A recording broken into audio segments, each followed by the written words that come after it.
Hey traders, welcome to Charts and Coffee.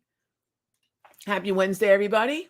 Hope everyone is having a wonderful morning or whatever time it is where you're at. We are taking a look at just a few days before we get to the end of quarter, which I think a lot of us are seeing. I'm sure a lot of you are seeing it too. This is a tricky time of year. It's a very tricky time to be trading. And mainly that is because when we take a look at sort of the psychology of the winding down of something as significant as a quarter, and it's kind of like finals, right? Remember back in school, it's kind of like finals, right? It's a big test. It is a big test. And there is a lot of concern about, how we're going to fare in this test and how that's going to set us up for what's going to come after that. And therefore, the end of this quarter is very much how do folks who are managing money want to position what their portfolio looks like at the end of Q1? What can I show the folks who I'm managing money for? Not me, but them. I don't manage money for anybody but myself.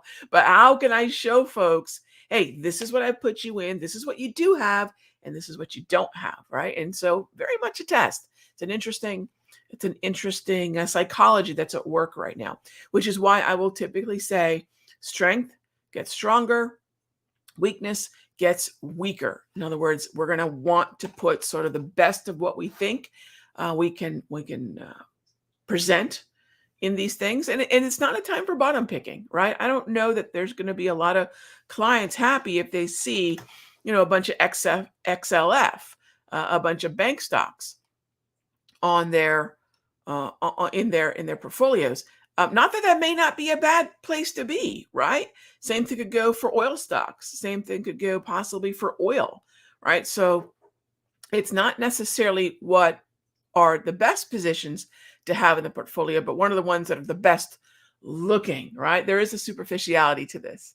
All right. So with that being said, let's take a look at the three, if not four markets we can get a feel for as we're starting off our day. And when we talk about the markets, this is a great place to start. What's going on with currencies, treasuries, and indices with just three really easy looks: S&P, Euro, and the long bond. So we'll just start with the Euro since I'm here. And also, if you're a day trader, remember, you can look at the 5-minute time frame. This is something that I do every single morning.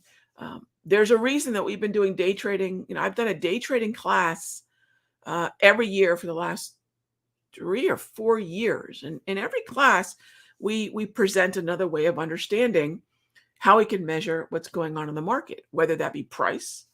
In this particular market, what am I looking at in euro? Well, I know I've got a central bank, I've got the ECB, so it's a different set of hot zones that could be more impactful here. But then beyond that, what am I looking at to understand what's going on in this particular symbol? For a day trading look, I want to know what's happening on a 5-minute chart. I want to know what's happening with the HPMRs.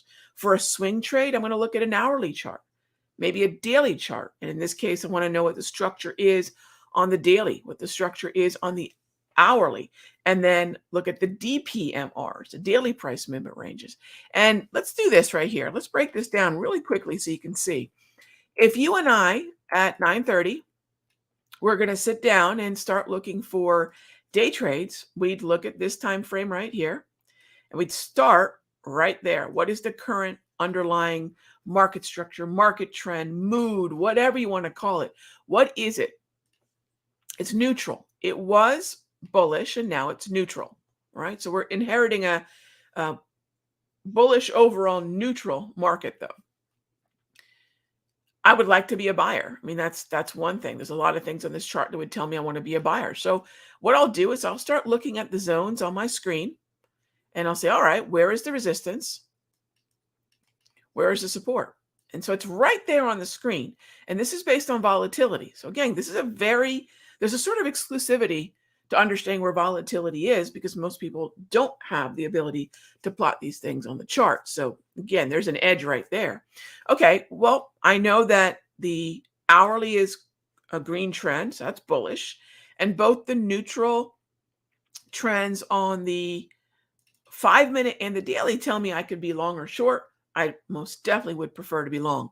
If you check out the free video from yesterday over at the Simpler Trading YouTube channel, to hike or to hold, you could see my breakdown, not only from a macro perspective, but what are my expectations for different symbols with the macro information that we have and the hot zones that are to come. So check that out if you haven't already. All right, let's move on to the long bond. All right, so what's the yield? If we're seeing weakness here, that means yields are going up. Okay, so you can see quite a bit of weakness this morning that we are inheriting. In fact, here's the downtrend. Here's the downtrend. If I want to be a buyer on the daily, which is the only neutral of the three, I'd focus on the daily price movement range. We're not there yet, right? So those are things to keep in mind. Lastly, S&P. All right, what do we have with the ES here? When I'm looking at the ES, what I have is a 5-minute view, neutral to bullish. All right, so I know the previous trend, pre-market, much earlier this morning was bullish, and the current trend is neutral. So when I start the day here in about 23 minutes, I'm going to look at that structure, this multi-trend right down here, this yellow bar band, whatever you want to call it, and say, all right, this opens the door to possibly bullish or bearish hourly price movement range, right? So if we can get into the support, get into the resistance, I've got something to potentially do.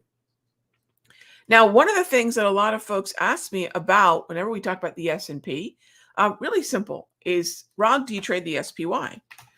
The ETFs on the SPY are quite liquid, and they're also available in the zero-dated variety. So we have a Monday expiration, Tuesday expiration, Wednesday expiration, and that's ideal for day traders, gang. So SPY is a very easy way to, say, forego the futures contract if you're not comfortable with micro or mini futures, and grab options in a very liquid ETF. And again, see, it's the same thing, right? Same indicators, same idea. The zones are there, automatic support and resistance with my Darvis, and there's my volatility zone. Pretty quiet morning, isn't it? Okay, well, what about SPX? A lot of folks ask me about the SPX too. There's 3 ways, right? Really 4 if you think about it. You can trade S&P. There's the mini, there's the micro futures, there's the SPY ETF, and of course, the fan favorite, the SPX. So same idea. You notice we got the zones sitting here, whether they be daily price movement range zones, right? So what does this tell you? This is resistance. This is resistance, right? What would I expect after resistance? Movement lower, movement lower. That's going to give me a slightly longer term view, right? That's the 1 hour. A lot of you have the DPMRs, and so you're familiar with that. Well, what about the hourly price movement range? It's the same idea, right? If we hit the red zone, I know what, right in there, I'm expecting movement lower. And so those are things that in this environment, we talk about the word volatility a lot. You know, that comes up every day that I'm in one of the rooms.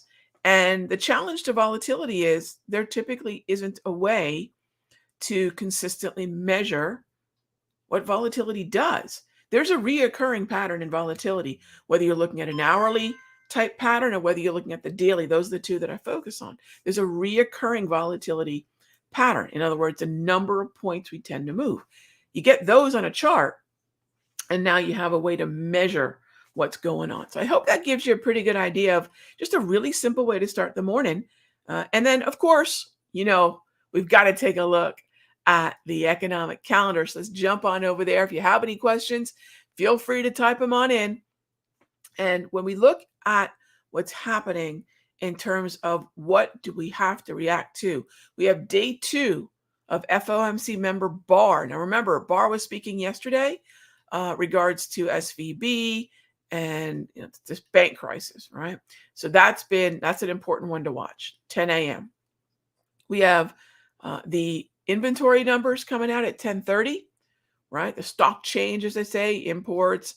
So we have the crude oil inventory release at 10:30, and we have pending home sales at 10 as well. So Barr hits the mic. He's testifying to the Senate Banking Committee pending home sales come out. So quite a bit of hot zones, high impact scheduled volatility events coming out at 10 a.m. All right. So then that takes me over to the one other place we're going to make a quick pit stop. And that is, what are our target rate probabilities? Yesterday, I did a video called to hike or to hold, right? So if you want to get a view in about, 8 minutes of the macroeconomic environment that we need to be aware of, how do we measure it? What are the factors and why do we care? Right. So in about 8 minutes, I explain all of that. And you can catch that over at the Simpler Trading YouTube channel. The update was to hike or to hold. Right now, May is looking like a hold, right? We can see that right in here. This is the current target rate. And May is still looking like a hold, but it's not much better than 50-50 because here, that's your quarter point hike. Well, what about July? What about June? June is still a hold with that potential for a hike, the second most probable. So this is the first most probable. This is the second. And there is a funny little, see this column right here? That's actually a cut. It's the third most probable and really a distant third. But isn't that interesting? So here's our hold. In close second, not that far away, there's our hike, but a distant third, there's our cut, right? So we can look at the percentages to understand what the probability is. And we're really still, for the most part, expecting a hold through July. And this is where, come September, we're starting to see possibly a cut. This is the hold. Isn't that funny? So very mixed picture. If you're wondering, why are we so volatile? Rag, what's going on? What are we so concerned about? And we can throw all these big words out there. We can throw all sorts of major concerns. But the fact of the matter is, the only macro that frankly matters is what is Powell and company going to do? And then how do we measure it? We've talked about measuring volatility this morning. Let's talk more about measuring the macro, which is the target rate probability. Where is the Federal Reserve going to take rates? Why do we care? Mortgage rates, lending rates, equities like lower rates. What are bond yields going to do? What are the currencies going to do? That all comes from here. And by the way, and I believe we're going to do this week as soon as I record the video, this is a topic that Trish has been talking about diving into because it's extremely, extremely important. It's pertinent right now. So if you haven't checked out the Countdown Trader, feel free to. We're going to talk about that topic in this week's update. All right. So next up, let's grab some questions, shall we? All right. Matt asks, UNG, I entered a long summer play about the time I entered my June call, but exited on new lows. Am I still in? What's my stop criteria? If not, when will I try again? Sure. So where is this coming from? The idea here is the seasonal. So let's take a look at some seasonal. And by the way, if you haven't checked out the reboot of This Week in the Markets with moi, the second issue is coming out this Friday. And I'm going to start talking about some of these seasonal rhythms, these seasonal patterns. Seasonals are not setups in and of themselves, but they're expectations for what a market could do. So we're going to dive into a little bit of seasonal discussion in this upcoming newsletter. All right. And I believe we have $7 trials to it. So again, we're in the midst of the reboot. We're going to be redesigning the dashboard, but stay tuned. Lots of cool things to come. All right. This is what folks are looking at, including myself. The very last bit of the window for if we're going to move higher is coming up as we wrap up this month. I mean, that's it. If we don't start moving up the first week of April, this seasonal is completely off the rails, right? Now, remember, the UNG play, I'm open to about 25% premium on risk, maybe 50, right? Maybe 50. Is there a setup coming up? No, not right now, because the technical view, let's pull that up. Here's UNG. And let's head on over to go. The daily. This thing's in a downtrend. We had a very brief period of time where it looked like the neutral trend was going to start to kick in. But now we've obviously started moving lower. And I'll have 25% risk on premium as usually what I'm willing to accept in terms of the downside. Okay. And ultimately, I don't have a setup coming up right now, Matt. Yeah, nothing. When am I going to try again? Structure has to change. I need another setup. And really, if it doesn't happen going into the first week of April, I'm going to let this narrative go. Yeah. All right. Next up. Thanks for the question, by the way, Matt. And hey, Bill, as Stacy's fond of saying, mash that like button. No, I appreciate that. Oh my gosh, Joseph, I missed your question up here. You paper traded a short on the ES. Okay, hang on. Let me go back there. Paper traded short on the ES. So let's bring that up. Minor low, minor high using propulsion dots. Paper traded short 8:35 Eastern. Okay. I don't have a setup here, my friend. In fact, remember, minor highs and minor lows are not setups on their own. They're amazing price patterns, though. Neutral market, right? Previous trend was up, so I'm more bullish. So first of all, I wouldn't be thinking short anyway. And then right around 8:35, my friend, slow stochastics oversold, signal right in here, right? So I'm not quite sure what setup you were focusing on there, Joseph. In terms of a short, but frankly, I either have nothing, or I have a potential buy. So, and really, I think nothing flat would be really the right answer for that. So I appreciate the question, Joseph. All right, next up. Hey there, Angie. I'd love to know more about how I learned to trade and how long it took me to get a handle on it. Angie, I'll tell you what, I still feel like I'm learning. 30 years in, there's always something new that I'm learning. Whether it be the Federal Reserve has done something interesting and I'm learning, oh, okay, that's another way macro can work. Whether it be continuing to automate and fine tune my tools like the DPMR or the HPMR, whether it's, learning about the new impact of zero-dated options. These were things that didn't exist. When I was trading, electronic markets didn't exist. Everything went through the pit. The specialists for the New York Stock Exchange, everything went through the pit. There really wasn't electronic trading. So, but as far as getting a handle on it, I got a handle on my trading, Angie, once I accepted, and it's really simple, that structure dictates strategy, uptrend, neutral, downtrend. That's why the multi-trend is probably the most important thing on my screen.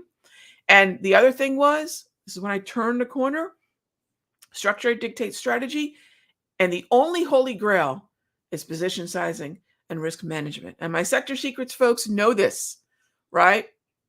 My sector secrets folks know this because the first thing you're going to be inundated with when you're in that room is my holy grail videos. So those are two things, Angie. Those are the two things. All right, gang. And just like that, we are out of time. So get your questions in early. Get them in quick. We start the show at 9. We wrap up at 9:20. As always, thank you for being here, the Caffeinate and Dominate crew. And check out countdowntrader.com for updates, indicators, and a whole lot more. All right, gang. I'll see you tomorrow. Same time, same station.